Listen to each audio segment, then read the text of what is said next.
మహిళా దినోత్సవ శుభాకాంక్షలు. ఇంటర్నేషనల్ విమెన్స్ డే ఒక స్లోగన్ చదివాను, ఆదిశంకరాచార్యులు రచించింది. దాంట్లో ఆయన అమ్మవారిని వర్ణన చేస్తూ ఏం చెప్తారంటే, అమ్మవారి పాద ధూళి నుండి వచ్చిన కాంతి ఏదైతే ఉందో అది మన మనసుల్లో ఉన్న అవివేకాన్ని, ఇగ్నరెన్స్ ని తీసేసి మన హార్ట్ లో అంట ఒక ఫ్లవర్స్ బొకే అంటే ఒక ఫ్లవర్స్ ని వికసింపజేసి పువ్వులని, ఆ వికసించిన ఫ్లవర్స్ నుండి వచ్చిన నెక్టార్ ఏదైతే ఉందో, నెక్టార్ అంటే సుగంధం ఏదైతే ఉందో అది ఇంటెలిజెన్స్ అంట. ఆ ఇంటెలిజెన్స్ అంట మన దరిద్రాన్ని తీసేయడం, మనల్ని సంసార సాగరంలో కొట్టుకుంటున్న మనల్ని విష్ణుమూర్తి ఎలాగైతే ప్రళయం వస్తున్నప్పుడు ఎత్తుని కాపాడాడో అలా కాపాడుతుందంట మనల్ని.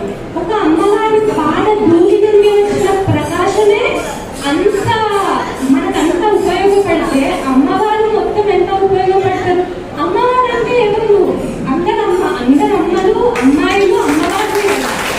సో ఇక్కడ ఉన్న ప్రతి ఒక్కరు ఆమె స్వరూపాలే కదా. సో యాక్చువల్లీ ఈ అమ్మాయిగా అమ్మగా ఈ స్పిరిచువల్ని మనం సెలబ్రేట్ చేసుకోవడానికి ఒక రోజు సరిపోదు. నాకు తెలిసి మనం ఎవ్రీ మూమెంట్ ని సెలబ్రేట్ చేసుకున్నా మనకు సరిపోదు. అంత అందమైన ఆనందమైన పుట్టుక ఇది. సో ఏం చెప్తారంటే 84 లక్షల జన్మలు తీసుకున్నాక మనిషి జీవితం లభిస్తుందంట. 84 లక్షల జన్మలు. మనతో పాటు మనిషి జీవితం తీసుకుంటున్నాయి కొన్ని పశువులు, పక్షులు, ఎన్నో అందమైన ప్రాణులు మనతో పాటు జీవితం తీసుకుంటాయి. కానీ మనిషి ఎందుకు స్పెషల్? ఎందుకంటే కొన్ని మనకు ఆలోచన, విచక్షణ, నేర్పు, ఇంగ్లీష్ లో అయితే కాగ్నిషన్, ఇంటెలిజెన్స్ అంటారు. ఇవన్నీ మనల్ని స్పెషల్ చేస్తున్నాయి. 84 lakhs జీవితాలు మనం తీసుకొని ఇక్కడ ఉన్నాం.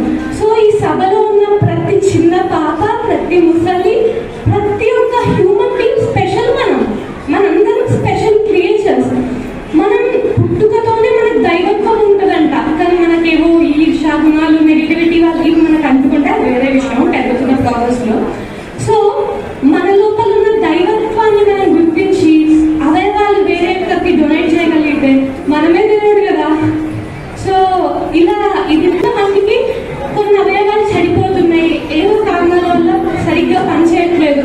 సో మనము మన లోపల ఉన్న దైవత్వాన్ని గుర్తించి ఎవరికైనా ఈ అవయవ దానం చేయగలిగితే మనం ఈ జన్మ తీసుకున్నందుకు మనమే ఒక ఉన్నత ఎగ్జాంపుల్ లాగా ఉండొచ్చు. సో